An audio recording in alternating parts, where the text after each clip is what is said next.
president. Joining us now from Washington, Chairman of the Republican National Committee, Reince Priebus. Reince, good to have you on board. Didn't you want to wait a beat or two? Hey, good morning, Mika. Before you guys put out an ad? Well, it was pretty easy to anticipate that she was going to run, so we had the ad pretty well ready to go. So, look, I think it's really important for us as a national party to do a couple things. One, help advance the message of our own candidates, but at the same time, we have to help define our opponent. And I think at this point, when Hillary Clinton's out there with a private tweet and a video, and people are talking about Hillary Clinton, that we've got to be out there as well, reminding people about what, in fact, the history is and what the record is of Hillary Clinton as she announces her candidacy. Well, Reince, what is the one thing that you're trying to get out there? What do you think her biggest weakness is? I think it's the fact that Americans, the more they get to know Hillary Clinton, don't trust her. And I think if we just stick to the facts on that instead of just political rhetoric, and you look at polling that's taken place over the last couple of weeks, you have Hillary Clinton underwater on the question of trust in battleground states. I think what's really important as well is, if you're, obviously people watching this show are pretty into politics, she's got 100% name ID. So she's at pure saturation, and she's losing in battleground states to many of our candidates head-to-head that have name ID of like 30%. And what that actually tells you is that it has a lot to do with the fact that people aren't really buying the product of Hillary. And one more thing, and I'll shut down, but is that their campaign know it too. That's why they decided to launch a campaign this way. I mean, they have really no big events, no press gaggles, no stops on this great minivan tour from New York to Iowa. Right. And then the next thing you're all going to hear about is private listening sessions in people's living rooms without press. So it's a very, it's not a brilliant strategy, guys. It's really the only strategy. That's really what this is. Al Hunts in Washington has a question for you. Al.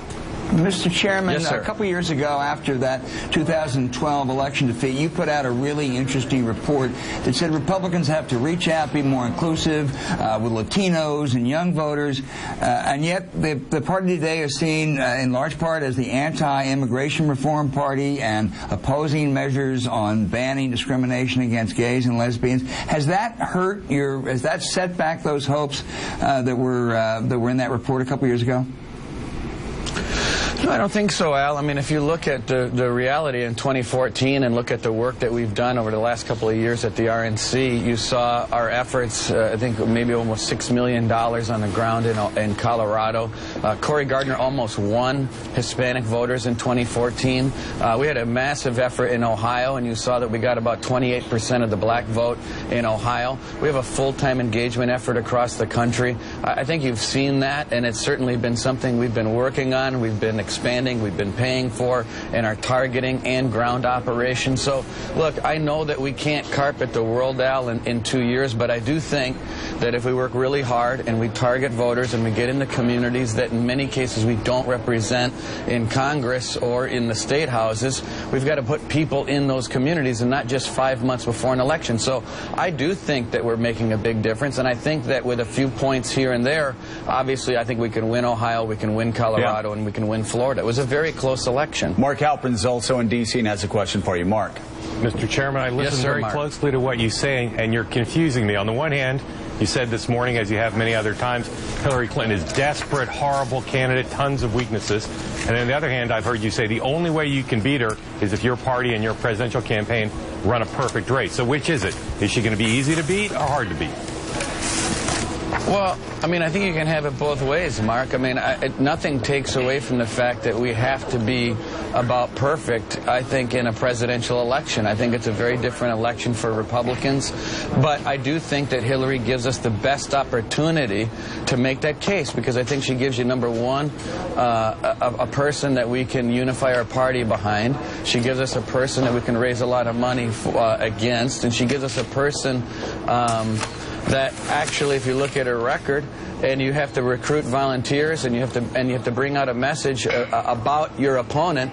I mean, she's about the best person we could possibly hope for. So, yeah, I think that she's got a terrible record, one that's pretty hard to actually find some accomplishments on. That's true. But I also think that we've got to be really, really good as a national party to win a national election. So I don't think I'm being inconsistent. I just think altogether we've got to hit on all cylinders, and we also have to point out the flawed candidate on the other side. Reince Priebus, thank you for being on today. Thank you, Reince, and congratulations on the Badgers. They had quite a run. Yeah, tough in the end, but other than people who went to Duke or parents that have kids at Duke, we had the whole country behind us. There is that. It's probably Reince, right. thank you. Coming up.